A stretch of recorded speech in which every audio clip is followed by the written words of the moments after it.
Hello YouTubers out there, this is Jerry Saravia at the movies. So of course I have to talk about this because I've been discussing Star Wars Episode VII ever since it's been announced that there was going to be one. The new title for Star Wars Episode VII will be The Force Awakens. And this is really the first time that the word The Force, or the words The Force, have appeared as a subtitle in the Star Wars movies. So I wouldn't have guessed that in a million years. In fact, 2 years ago when they had a little contest about what title the next Star Wars movie might be, I picked The Mark of the Jedi as my title. But, you know, I mean, what are we basing this on? We don't know what's the story about this new Star Wars movie. Not even a single clue yet. However, so The Force Awakens, I think, is a fairly good title. I think it just leaves enough to the imagination. What's this all going to be about? But, you know, as I said before, I do believe that with this new movie, more than likely Luke Skywalker will be the sole Jedi, aside from, perhaps, Princess Leia. And I've discussed that before, so I'm not going to regurgitate my feelings on Princess Leia and the fact that the Force may be strong with her as well. So,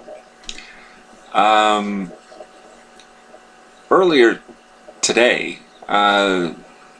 someone by the name of Jason Ward over at a website called Making Star Wars shared some details about the desert set of Star Wars The Force Awakens. Now, this I imagine Tatooine will be the planet that is featured in the new Star Wars. Now, to those who are not aware of the original films, Tatooine is where Luke Skywalker was from.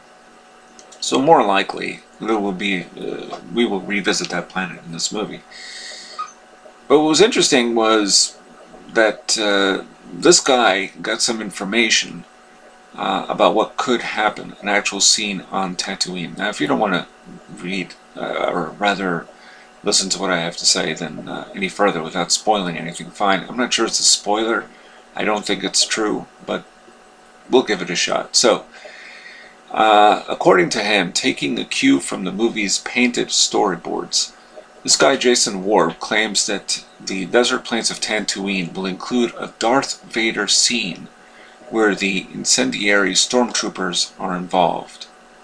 Now, apparently it shows a ship with guns on its short wings and a ramp that resembles the Imperial shuttle's ramp. Again, if you know your Star Wars stuff, you know what I'm talking about here. The ship, according to Ward, is seen landing on a village resembling that on the photo leaked in August by Cinelinx. Although, there were other photos that were leaked that apparently were BS, to say the least.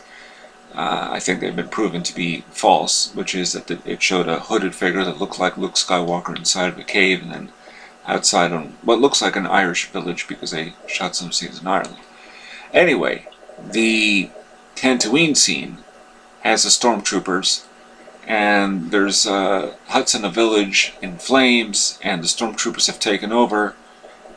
Now, it is believed that the Wickermans, whoever they are, they're the resistance the Imperial forces are dealing with. And they have sniper rifles, and again, the site Making Star Wars describes the Wickermans as scary-looking aliens with white skeletal black eye sockets with little pinpoints or eyes, blah blah blah.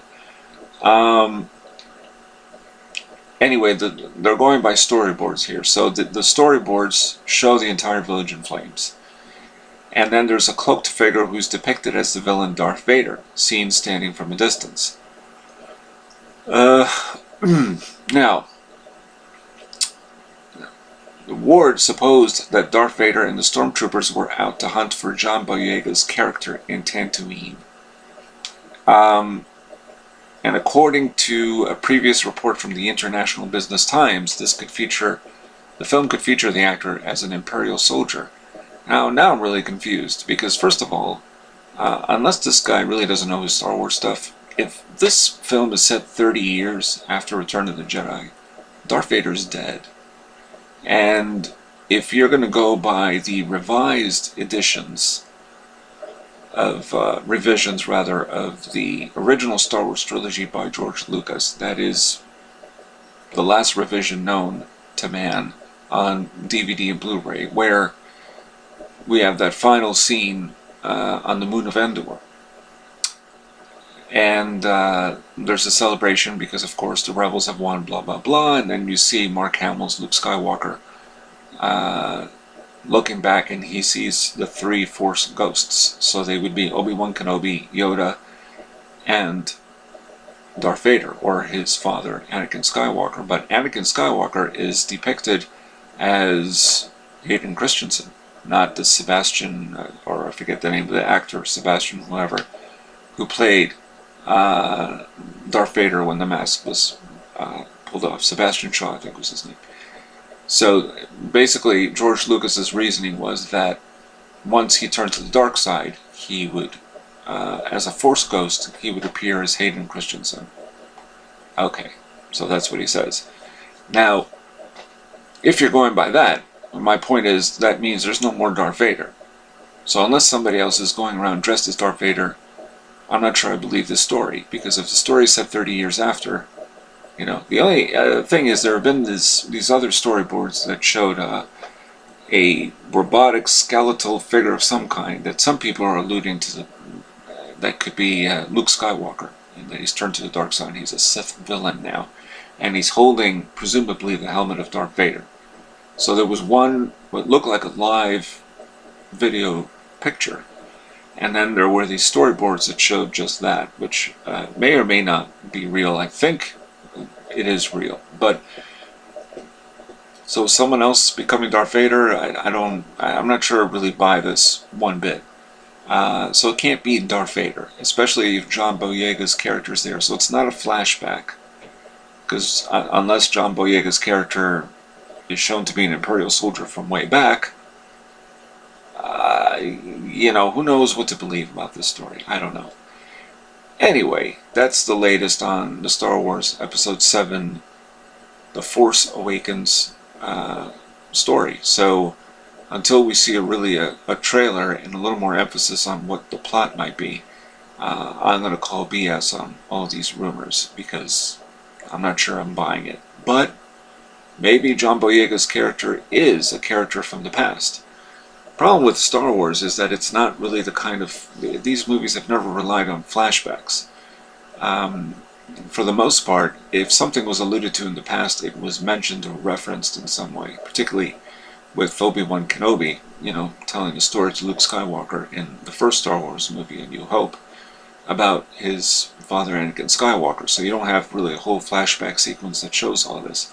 Now, of course, maybe the story flashes back to something, that's how the movie starts, and then we jump forward, but it's not really common to the Star Wars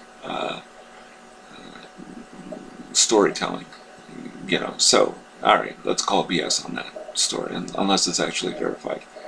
And this is Jerry Saravia at the movies, and I'm sure there will be more tidbits along the way on Star Wars Episode 7, The Force Awakens. Signing off.